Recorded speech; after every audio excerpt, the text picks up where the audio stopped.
श्रीमद् भागवत रहस्य, भागवत कथा और भागवत भक्ति का महात्म्य। परमात्मा की कथा बार बार सुनोगे तो प्रभु के प्रति प्रेम भाव जागेगा। शौनक मुनि ने सूत जी से कहा, भागवत कथा में हमें श्रद्धा है, आपके प्रति हमें आदर है। अनेक जन्मों के पुण्यों का उदय होने पर ही अधिकारी वक्ता के मुख से कथा सुनने का सौभाग्य प्राप्त होता है। प्रथम श्रवण भक्ति है। रुक्मणी ने अपने पत्र में लिखा कि तुम्हारी कथा सुनकर ही तुमसे विवाह करने की इच्छा हुई थी। श्रुत्वा शब्द वहां है। भगवान के गुण सुनने से उनके लिए प्रेम भाव उत्पन्न होता है। श्रोता और वक्ता दोनों विनयी होने चाहिए। सूत जी श्रोताओं को साधुवाद देते हैं। वे कहते हैं, कथा सुनकर तुम्हें जो करना चाहिए वो तो तुम करते हो। तुम शांति से सुनते हो तो मेरा मन भी भगवान में स्थिर होता है। तुम ज्ञानी हो, प्रभु प्रेम में पागल हो, परंतु मेरा कल्याण करने के लिए प्रश्न पूछते हो। कथा सुनकर मैं तो अपनी वाणी को पवित्र करूंगा।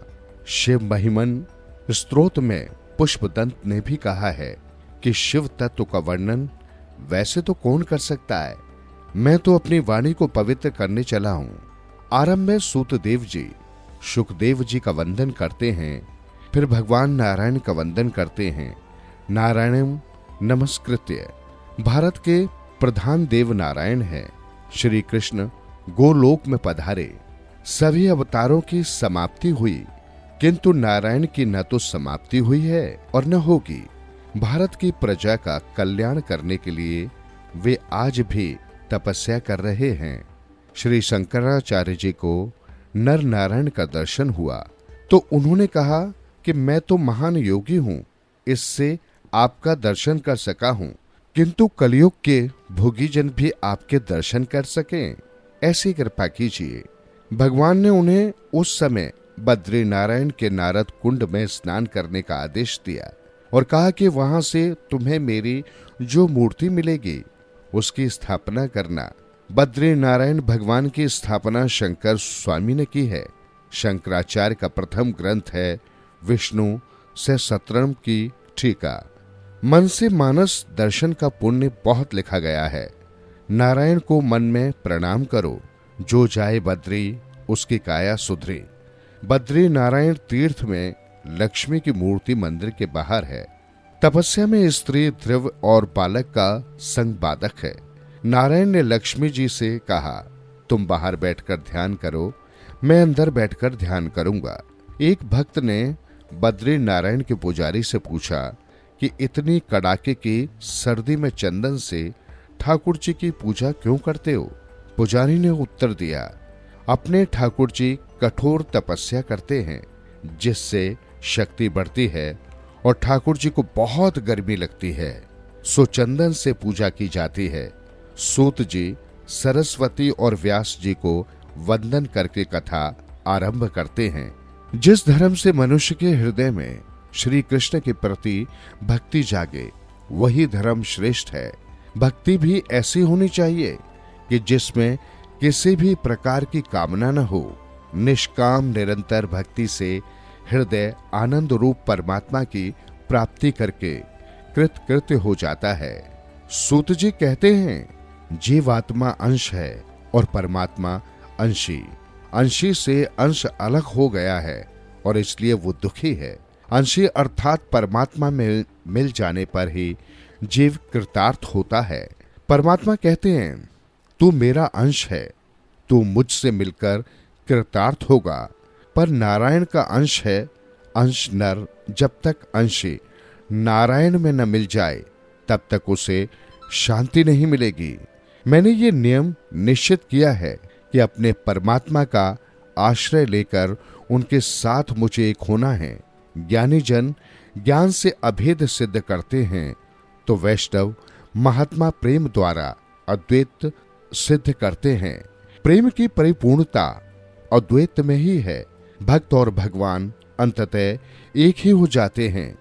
गोपी और कृष्ण एक हो गए थे, जीव और ईश्वर कैसे अलग हो गए इसकी चर्चा करने की जरूरत नहीं है। ईश्वर से जीव का वियोग हुआ है, ये सत्य है। ये वियोग कैसे और कब से हुआ, इस विवाद में समय व्यतीत करने की कोई आवश्यकता नहीं है और इससे कोई लाभ भी नहीं है।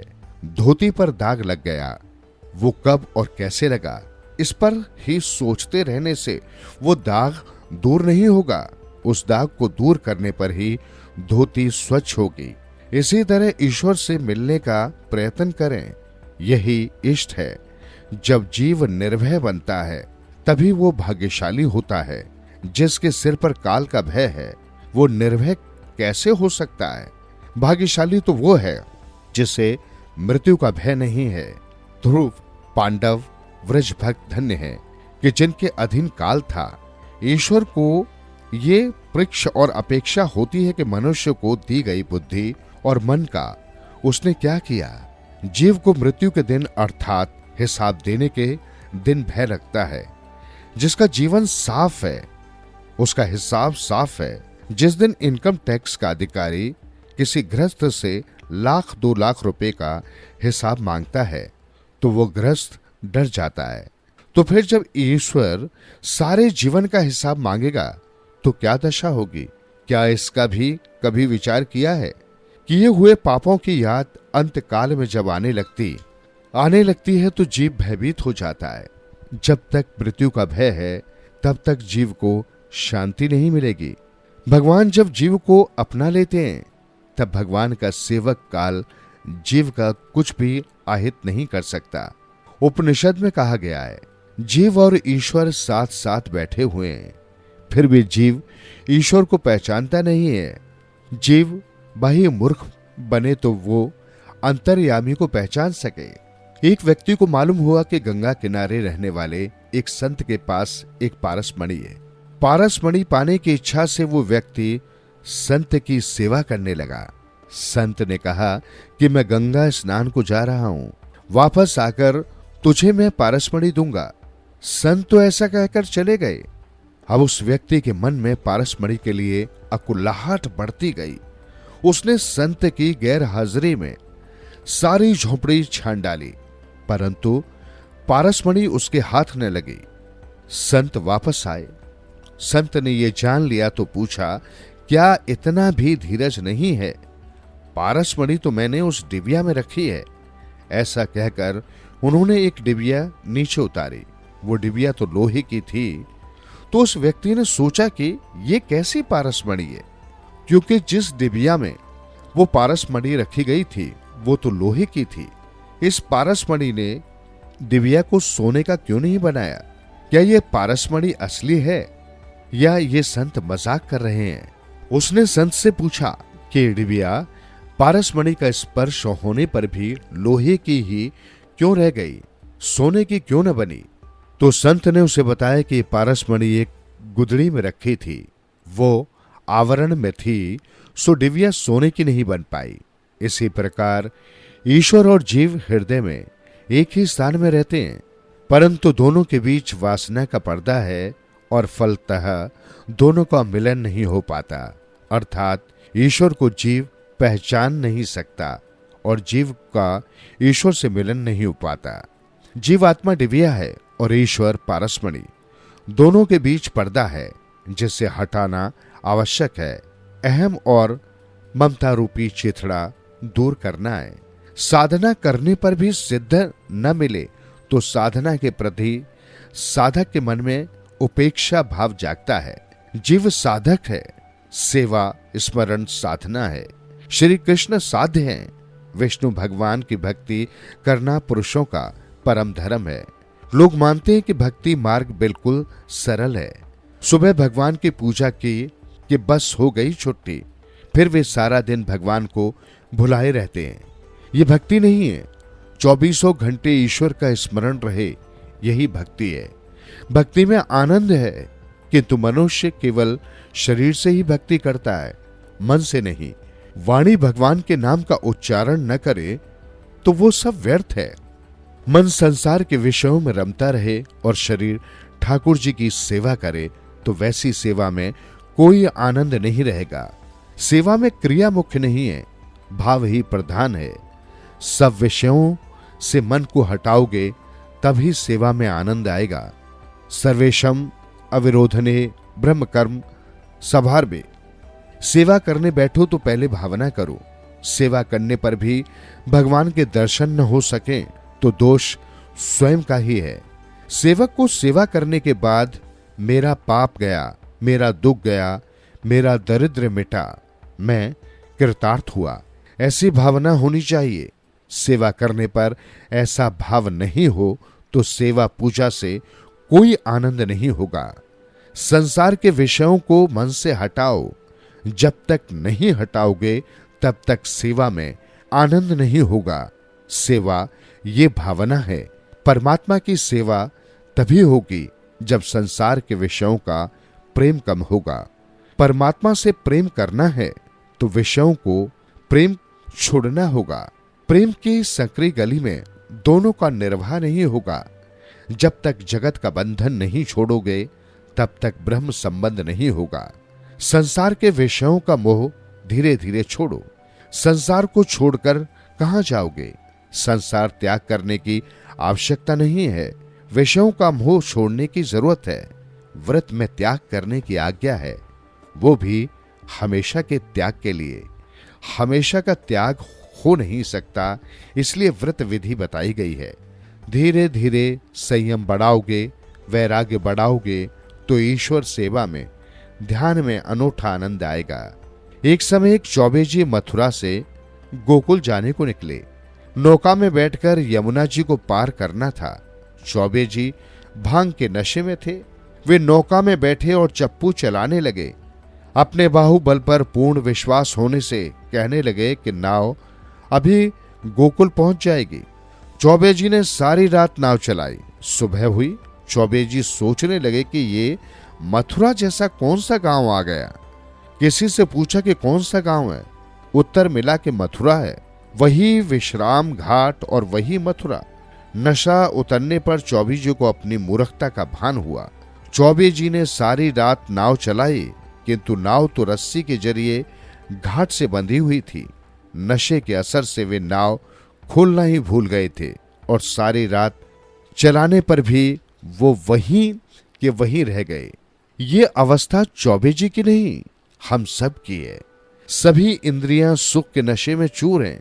जीव को इंद्रिय सुख भोगने का नशा चढ़ गया है। स्पर्श सुख का, संसार के विषय सुख का नशा चढ़ा हुआ है। धन के नशे में मनुष्य मंदिर जाता है। वो नशे में होने के कारण ठाकुर जी का सच्चे मन से चिंतन नहीं करता, अतः उसे भगवान के दर्शन का आनंद नहीं होता। दुनिया के विषय सुंदर नहीं है, केवल परमात्मा ही सुंदर है। वासना रूपी डोरी से विषयों में बंधी हुई इंद्रियों को छुड़ाना है। वासना किसी को आगे बढ़ने नहीं देती। वासना की डोरी को जब तक नहीं तोड़ोगे तब तक तुम आगे बढ़ नहीं सकोगे। वासना रूपी डोरी से इस जीव की गांठ संसार के साथ बंधी हुई है, उसे है छुड़ाना। हृदय में कोई वासना न रहेगी तब भक्ति से आनंद मिलेगा। सर्वोत्तम वस्तु को भगवान को अर्पण करना ही भक्ति है। बिना वैराग्य के भक्ति रोती है, भोग भक्ति में बाधक है। संयम और सदाचार बढ़ाओगे तो भक्ति से आनंद मिलेगा। सुखी होना है तो संसार के विषयों के साथ ज्यादा प्रेम मत करो। घर में ही वैराग्य की साधना करो। बिना वैराग्य के ज्ञान और भक्ति की शोभा नहीं है। ज्ञान और वैराग्य सहित भक्ति बढ़े तो ईश्वर का साक्षात्कार होता है। ज्ञान मार्ग में इंद्रियों का निरोध करना पड़ता है। भक्ति मार्ग में इंद्रियों को प्रभु मार्ग में ले जाना होता है। सुगंध लेने की इच्छा हो तो ठाकुर जी को फूल अर्पित करने के बाद उसकी सुवास लो। ब्रह्म संबंध को सतत बनाए रखने से ही जीवात्मा का कल्याण होता है। वेद भी उसी वसुदेव भगवान का वर्णन करते हैं। उत्तम से उत्तम तत्व अद्वैत तत्व है, जिसे श्री कृष्ण भगवान कहते हैं। लौकिक व्यवहार के ज्ञान में द्वैत है, ईश्वर के स्वरूप संबंधी ज्ञान में अद्वैत है। व्यवहार के स्वरूप का ज्ञान द्वैत भाव से भरा है। व्यवहारिक ज्ञान में ज्ञाता और ज्ञेय भिन्न भिन्न हैं। परमात्मा का ज्ञान होने पर ज्ञाता और ज्ञेय एक हो जाते हैं। सेवा स्मरण करने से तन्मयता होती है। ईश्वर का अपरोक्ष साक्षात्कार होता है, जिससे वो जीव ईश्वर में मिल जाता है। इसके बाद वो ये नहीं कह सकता कि मैं ईश्वर को जानता हूं, वो ऐसा भी नहीं कह सकता कि मैं ईश्वर को नहीं जानता। गोपियां सब में श्री कृष्ण को लगकर जीव भाव भूल गई थी। लाली मेरे लाल की जित देखो तित लाल, लाली देखन मैं गई, मैं भी हो गई लाल। श्रुति वर्णन करती है कि वहां न तो मैं रहता है और न तू। वृत्ति ब्रह्माकार हो जाती है। श्री कृष्ण के स्वरूप का जिसे अच्छी तरह से ज्ञान होता है, वो ईश्वर से अलग नहीं रह सकता। सब में ईश्वर का दर्शन करने वाला स्वयं ही ईश्वर बन जाता है।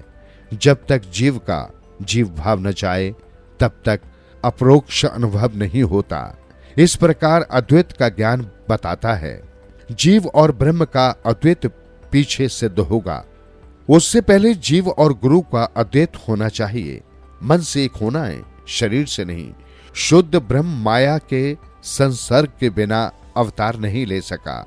100 टच का सोना नरम होता है, उससे जेवर की गढ़ाई नहीं हो सकती। हार गढ़ना हो तो उसमें दूसरी धातु मिलानी पड़ती है। इसलिए परमात्मा भी माया का आश्रय लेकर प्रकट होते हैं। ईश्वर को ये माया बाधक नहीं होती, जीव को ही माया बाधक होती है। योगी जिसे परमात्मा कहते हैं, उस परमात्मा से जो मिलता है उससे जीव कृतार्थ होता है। भगवान के प्रति प्रेम बढ़ाना हो तो भगवान के अवतारों की कथा सुनो। परमात्मा के 24 अवतारों की कथा है। धर्म की स्थापना करने और जीव का उद्धार करने के लिए परमात्मा अवतार धारण करते हैं। ठाकुर जी का अवतार तुम्हारे घर में होना चाहिए, मंदिर में नहीं। और मानव शरीर ही वो घर है।